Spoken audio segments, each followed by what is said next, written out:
Right, students. So today we are actually discussing the part two of your structured essay video. So under the structured essay, you have four first two questions we have discussed in the part one YouTube video. So today we are going to discuss in the part two YouTube video. So in structured essay, all the questions are compulsory. So now we will discuss the question number three. So question number three, A. Describe the following terms with respect to computer programs. So this question has been tested from programming. So syntax errors.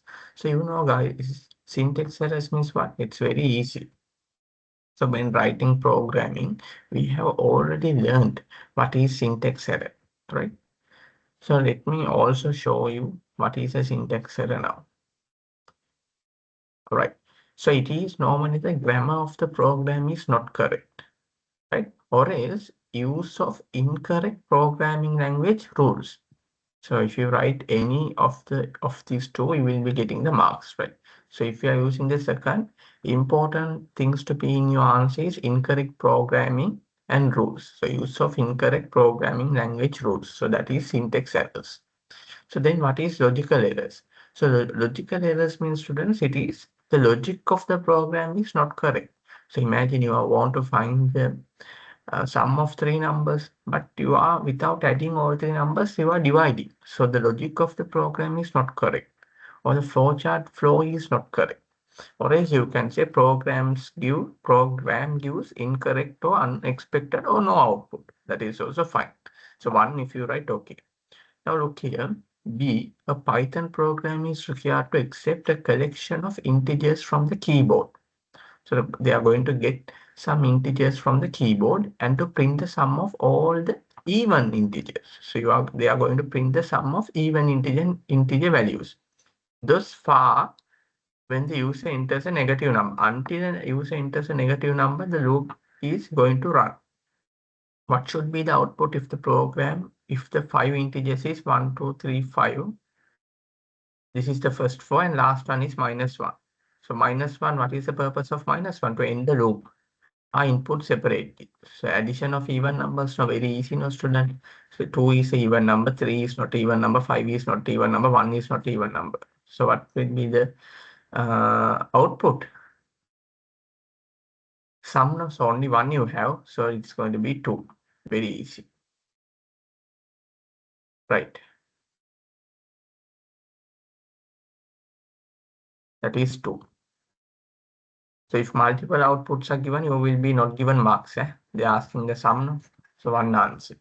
The next one, draw a flowchart to show the algorithm needed. So very easy, student. So flowchart is very important, can be tested in the structured essay in 2026 as well. So we need to know how to do this stuff, right? Show the algorithm needed. So how can we do? First, you need to start. Then we need to establish the variable sum, a variable name sum, and we are assigning 0 to the sum. Then you can say read number for input number and have the parallelogram mark, right? So input or read number. Then we are going to check whether num is less than 0. We are going to check whether num is less than 0. So imagine you entered minus 1, then it's less than 0 now. So it should stop. Then we are coming yes, print sum. Print sum. So if no means what? Sum, num is greater than minus 1. Then we are continuing the loop.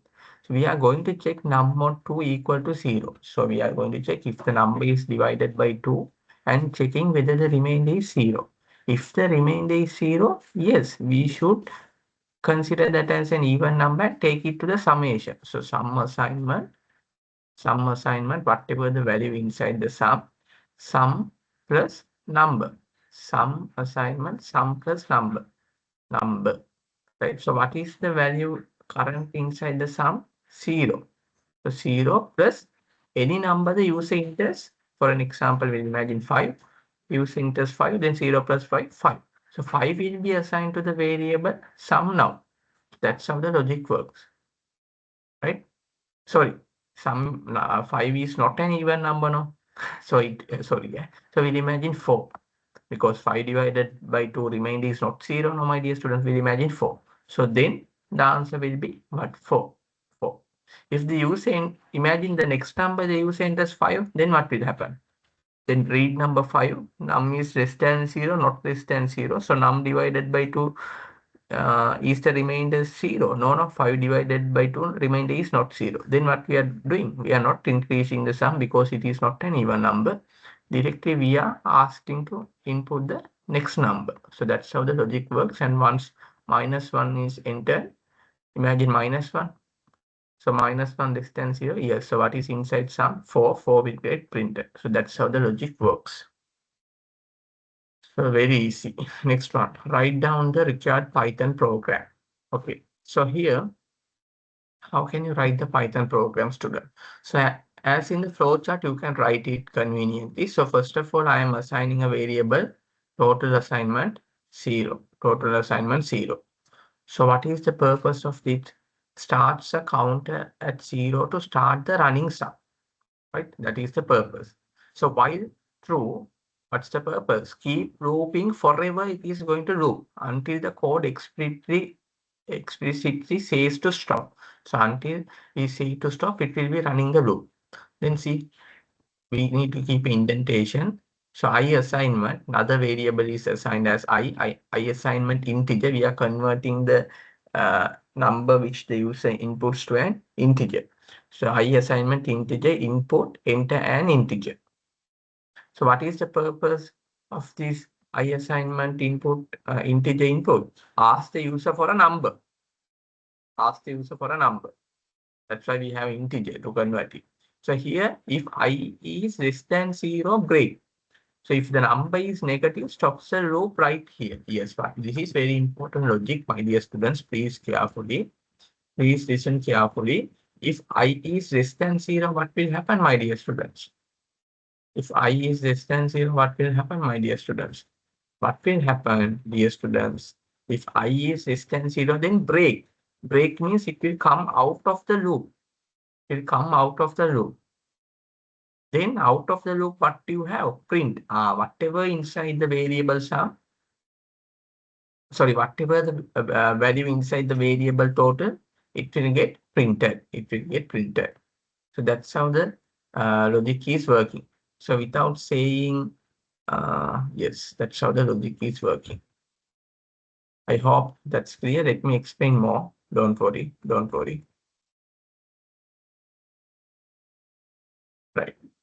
So when we say print sum total, so how will be the output? Sum equal whatever the value inside the total variable will get printed. Imagine if the I is less than 0, it will break and come out of the loop and print the sum. But imagine I is not less than 0. Then what will happen? It will divide. Imagine any number which is inside the variable I will be divided by 2 and check whether the remainder is 0. If the remainder is 0, it's an even number. So we increase the total with the value of that even number. With the value of that even number, right? So then after finishing this, it will take the next number until this condition becomes false. Until I less than 0. Sorry, until this condition becomes true. If I is less than 0, break. Until I is less than 0, this keeps getting repeated forever. Right? I hope that's clear. So we will move forward. What would happen if one gives a floating point value to a Python program that is written to read integers? Yes, even in this case, that's a scenario. So what will happen, my dear students? See, I have given you the answer. So if any student wants this tutorial, drop me a WhatsApp message. So I will send you. In one line, right? By feeding a decimal into integer crashes the program. So what's the question? What happens if you give a floating point value like 2.5 to a program written to read integers? See here, this program is written to integers. So why it fails logically? Because input within these brackets always returns a text a string. Yes, see, you are always will be getting a string. That is the purpose you are converting it to an integer to perform the calculations. So even if the user types 2.5, Python see it as a string 2.5. Yes, we know that. Then integer tries to convert that string directly into a whole number, 2, 5, like that. But integer cannot convert a decimal looking string like 2.5 or 5.5. So it only understands strings that represents whole numbers like 5, not 5.5. So when the user types 2.5, Python tries to integer the 2.5, but it fails and immediately crashes the programs with an error. So the answer is a runtime error would happen. Specifically, a value error occurs and the program stops executing. Right? So look here, your marking scheme.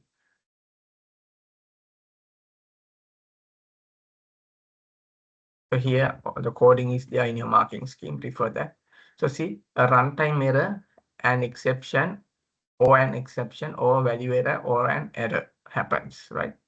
So you can say simply say a runtime error. Next one, very important.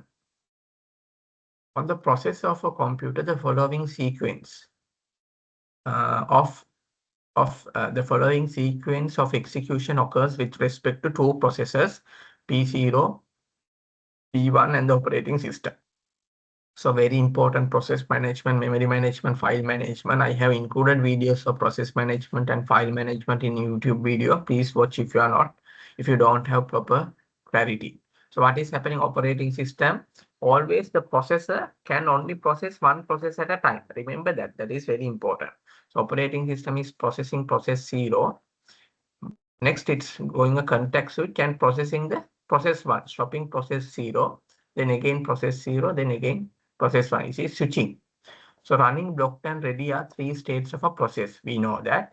So when a context switch occurs from P0 to P1, context switch is occurring from P0 to P1. Currently P0 is getting processed, but we switching and now making the P1 to the ready running state. So P0 might go to the ready state. What if because only one process can be in the running state. So what is the state transition that occurs in the P1 process? So previously, when the P0 was running, P1 was in the ready state. But once the context switch happens, P1 will come to the running state from the ready state. So that's the answer. So see, very easy. Yes, from ready to running. You need to use the arrow mark as well. Okay.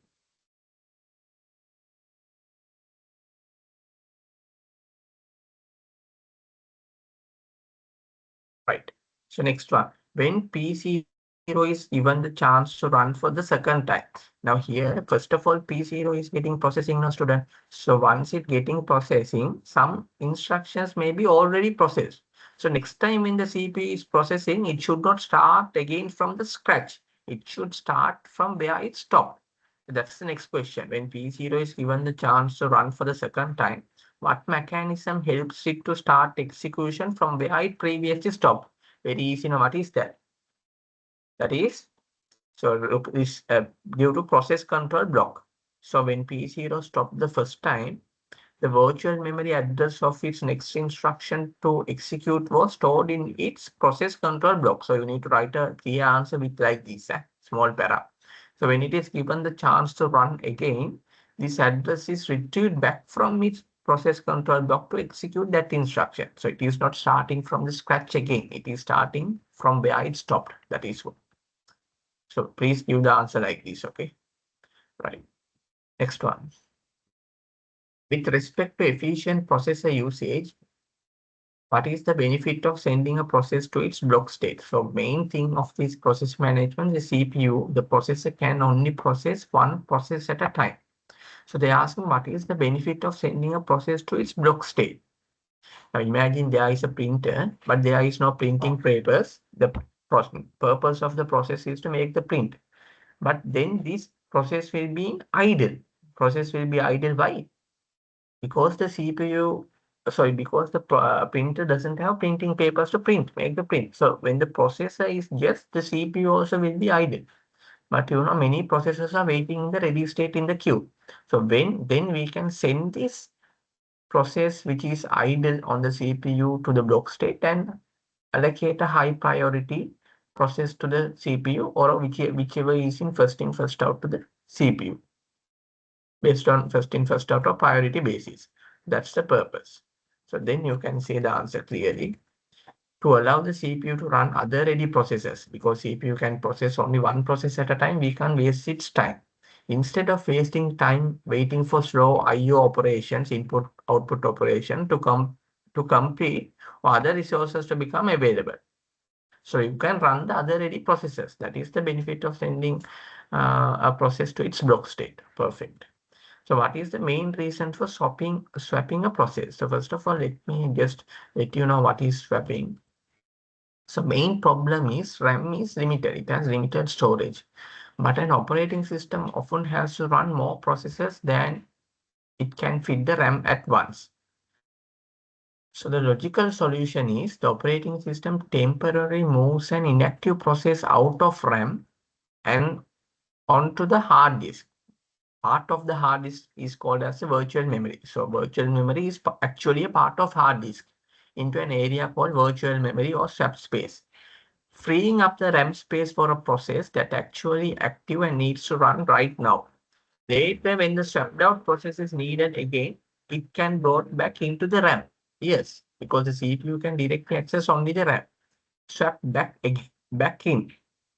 So imagine your disk RAM only fits 3 books at a disk only fits 3 books at a time. Your disk, you can keep 3 books on your table, but you have 10 books. The processors to work within which today. When you are not using a book right now, you put it back on the shelf. Yes, when imagine you can keep only 3 books on the table. So you can't keep 10 books on your table now. So you will keep the book only 3 books which you needed. Other 7 books you will put to the bookshelf, right? So to make the room on your disk for the book you need next, that's swapping. So you swap. So when you need the next book which is on the rack, you take it and put the book you have already read to the book rack. So that's how it happens. So why it matters, the main reason to improve memory utilization. Because by moving inactive processes out of RAM, space is freed up for active processes that needs to run. Because RAM also have a limited storage space. That is why we need to manage. I have explained them clearly in the memory management. So swapping temporarily moving a process out of RAM to disk, but again you will get it when needed. So another process has room to run. It's how the operating system manages limited memory efficiently. So if you are a commerce student now, you are counting, right? I don't know that if you are a science student, that now sometimes some exams are over. So those books you will put out of your study table and put on your ICT books to your table, right? So I think that's clear. So then you can see.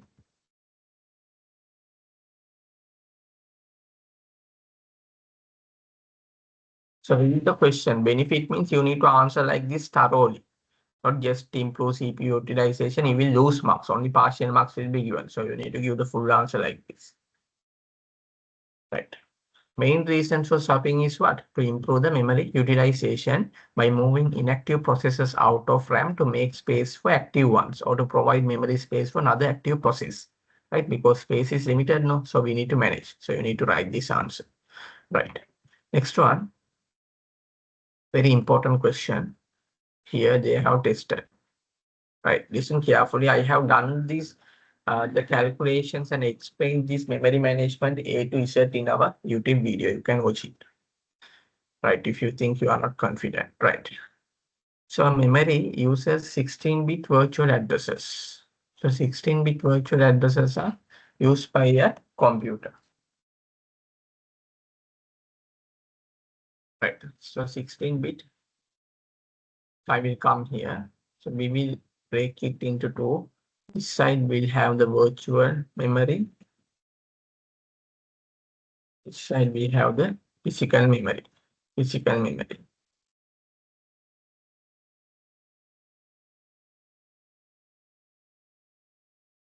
Right. Then we are saying 16-bit virtual address. So 16-bit virtual address now. So virtual memory has two parts, page number and page size. Physical memory has two parts, frame number and frame size.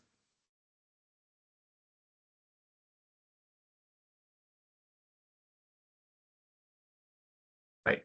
Page number, page size, frame number, frame size.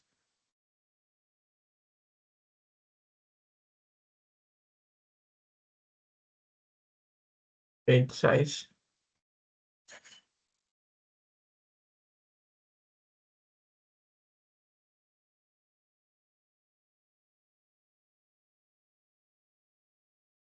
Page number, page size, physical memory, frame number, frame size.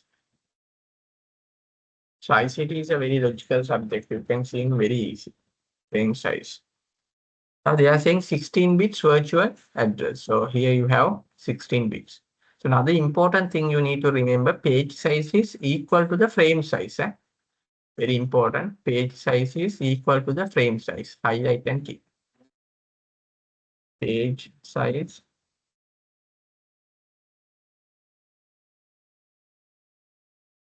is equal to the frame size.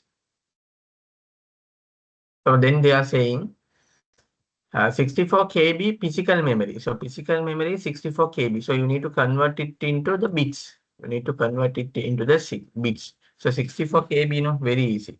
So 64 KB means, my dear students, 2 to the power 10 bytes. 2 to the power 10 bytes is how much? 2 to the power 10 is 1024. 1024 bytes is equal to 1 KB. But they are asking 64 KB, no? So then again multiply this by 2 to the power 6. 2 to the power 6 is 64. So then 2 plus 6 plus 10 is 16. So 2 to the power 16 bytes is equal to the 64 KB. Then how many bits? Which is in this top.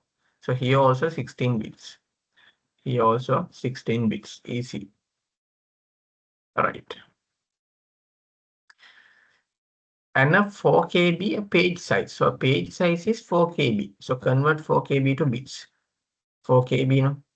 So into 2 to the power 10 bytes is equal to 1024 bytes. 1024 bytes is equal to 1 KB, but 4 KB, no? So 2 to the power 2 is 4. So 2 to the power 12 bytes. 2 to the power 12 bytes. 12 bytes. So here 12 bits. 12 bits will be allocated to the page size. 12 bits will be allocated to the page size. So if 12 bits allocated to the page size, students, out of 16 bits, 12 bits allocated to the page size. So how many bits will be allocated to the page number? 16 minus 12. 4 bits will be allocated to the page number. Very easy. So I told page size is equal to the frame size. So if 12 bits allocated to the page size, frame size also, it will become 12 bits. 12 bits. So see how many bits allocated to the physical memory? 16. Out of that, 12 bits allocated to the frame size. So 16 minus 12, definitely 4 bits will be allocated to the frame number. Frame number. So I think that is correct. Here 4 bits to the page number, 12 bits to the page size. Here 4 bits to the frame number, 12 bits to the frame size. So using, all right, fine. So using 4 bits, 2 to the power 4, 2, 4, 8, 16 pages can be created. And here in each page, how many addresses will be there? 2 to the power 12. 2 to the power 12 virtual addresses will be there. So 2 to the power 12 virtual addresses means 4096. Then here in there will be 2 to the power 4, that is 16 physical addresses will be created, and each one there will be 4096 physical addresses. Right. What's the question? A few so a user starts two programs, P0 and P1 are the two programs having size of 64 KB and 32 KB respectively. A few selected fields of the first few rows of the page table of each process at a particular time are shown in the figure. So they have given this is P0 and this is P1 of the page table. So page table is important for the mapping. So page number is used as the index into the page table. The frame number is indicated in binary. This is indicated in binary. Validity bit being 1 indicates that the relevant page is in physical memory. So 1 means the relevant page is in the physical memory. 0 means it is not yet transformed to the physical memory from the virtual memory. Assume that in the P1 process, P1 process, here P1 process, assume that in the P1 process, the virtual address 001, 0001, 0001, 0001 is wanted. So this is wanted. P1 process, the virtual address is wanted for what? Is wanted to transform into the physical memory, and so then only CPU can process. Right? So now here the transformation is going to take place, swapping. Write down the 16-bit physical address that the above address would be get mapped to. So we know page size is equal to the frame size. So if you take, my dear students, look, the last 12 bits will be for the, in this case, page size. So page size and frame size are same, no? So in the physical memory also, it is going to be the same. So here also 0, 0, 0, 1, 0, 0, 0, 0, 1, 0, 0, 0, 1. But this one only will change. So see 0, 0, 0, 1 means P1, no? So be careful this one, read carefully. 0, 0, 0, 1, where can you find here? 0, 0, 0, 1.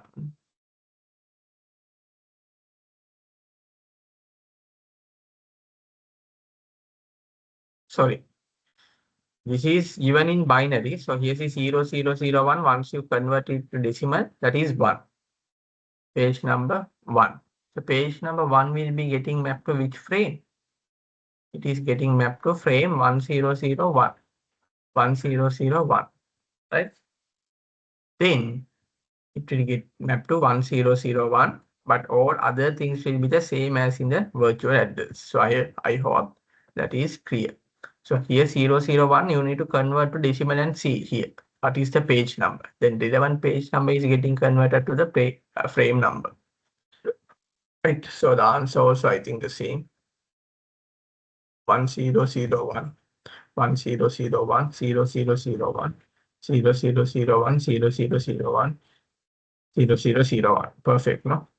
Right. So I have actually done a small, here see the calculations which I explained. So you can go through that. Next one. Only selecting from the pages shown in its page table in second above. Write down one virtual address of the P0 process. P0, P0 means this one. Read carefully, that's what I say. P0 process that will require the operating system to fetch the relevant page to physical memory from secondary storage.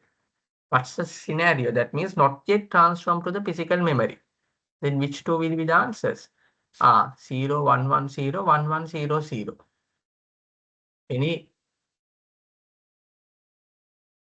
one virtual address. So out of that, you can write anything. You can say 0, 1, 1, 0, because 0 in the 0 validity means not yet transformed. So that only need to get transformed as per the question. So you can say, I will take 0, 1, 1, 0, or else you can take 1, 1, 0, 0. 0, 1, 1, 0, and here you can put any numbers that you wish, 0, 0, 0, 0, 1, 1, 1, 1, 1, 0, 0, anything you can put. So here see 0, 1, 1, 0, 0, 1, 1, 0, or else it can be 1, 1, 0, 0 as well. And X signifies either 0 or 1. You don't keep as X, right? That field either 0 or 1, right? So I have explained. So see, word flagging, the uploaded answer key shows XXX. So, and but those bit patterns are actually the frame value for page 3 and 4, not the page number bits. Yes, using the same method, correct this whole part to page number. So the what I explain is okay, fine.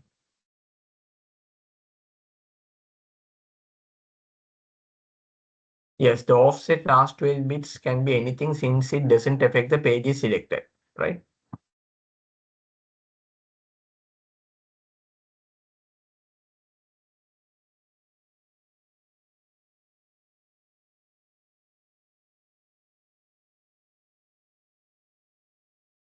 So I think that's clear, no? Fine.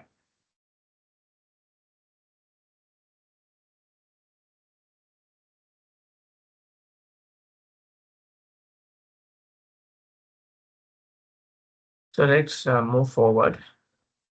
The block size of a USB flash drive is a 4 kilobyte. A portion of its file allocation table at a particular time is shown below. The portion shown describes the complete blocks of two files as well. Two files. The last block of a file is indicated by -1. The directory entry of a file contains the block number of the first block of the file. Write down those numbers of the directory entries for the two files described by the above fat portion.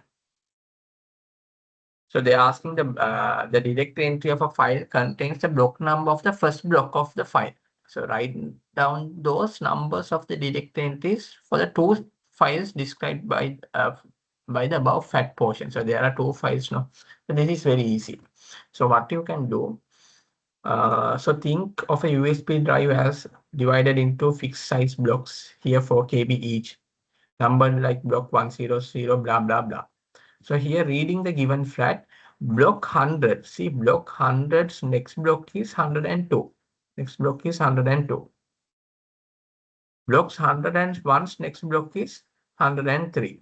Blocks 102's next block is -1, which is the end of file. Block 103's next block is 105. That 100 block 104's next block is 100. Block 105 next block is 106. Block 106 next block is -1. Finding where each file starts. So directory entry just stores the first block of a file, the starting point of its chain. To find starts, trace the chains. Chain 1, see, chain 1 how? 104. 104, then you go to 100, then you go to 100, then from 100, 102, 102 is saying end. 102 -1. Stops. Chain 2 starts from 101, then you go to 103, then in 103 you have 103 come here, 103 you have 105, 105 you have 106, 106 -1. So that is being explained here. This file occupies 101, 103, 105, 106. But how do you know to find the start block? The logic, a block that is a starting block is one that no other blocks next points. Here, starting point is not next, no other blocks next point to. So it doesn't point the next point. So keep that in your mind. Check, does any entry equal 104? See 104. So see 104. 102 is there. 103 also there. So 104, is it pointing out anywhere? No. So 104 is one starting block. Next one. 102. Now 100 and not 102 actually. 101. See 100, 102 you have. 102 you have pointing. 103 also you have. 105 also you have. 100 also you have. But look this 101. Do you find 101 anywhere here? No. Do you find 101 anywhere here? No. So that is why that is one of the answer. And the other one is 104. See 104 also you don't see anywhere. So does any entry equal 101? No. So 104 and 101 are never referred as next by another else, meaning nothing comes before them. So they must be the first block. So that is the answer, 101 and 104. I hope that's clear.